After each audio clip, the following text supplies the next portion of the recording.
funny story, really. We're dating, which obviously adds another element to our campaign. But we were dating before we started sailing together, which might be crucial information to some people. I think it's quite unusual. I think there's quite a lot of pitfalls, so people are a little bit wary of doing it. I think most people, you ask them if they could sail with their other half, and they say they'd be divorced or single by the time they get off the water. So, there's definitely got to be an art to it in there somewhere. So it was actually my idea. I asked Hannah. Kind of like asking out a boyfriend-girlfriend thing. About a year before she decided that it might actually work. Asking me on a date to go sail the 470. I'm fairly laid back in terms of I don't really think about the consequences a lot of the time. I just do it. Whereas I think Hannah was a bit more, there's more than just sailing on the line. I was such a hard no. I was like, this is a terrible idea. Like, we're in a really happy relationship. Why would we put that at risk? He was like, when the fun factor runs out, we come in and we don't have to do any more than it's fun. And I really loved it. So far, so good. And I think, to be honest, we don't see any other way.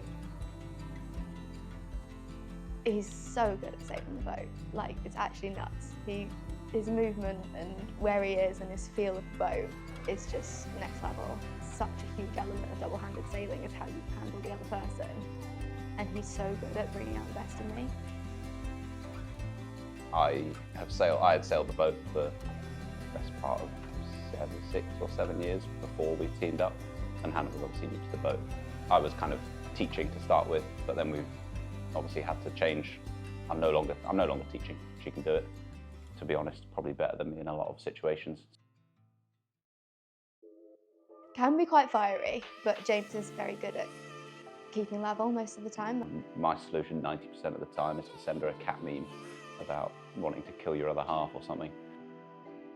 Of pairings, we probably split things more equally than most. We're very vocal and communicate a lot about the strategy, about our plan. Quite blurred in terms of roles, which works for us. Realistically, Hannah's the boss, so I'd kind of do what I'm told eventually in the end, even if I'd try and put my 2 pence in all the time. When you argue, there's not much you hold back. It's 95% of the time good, and 5% of the time utter carnage.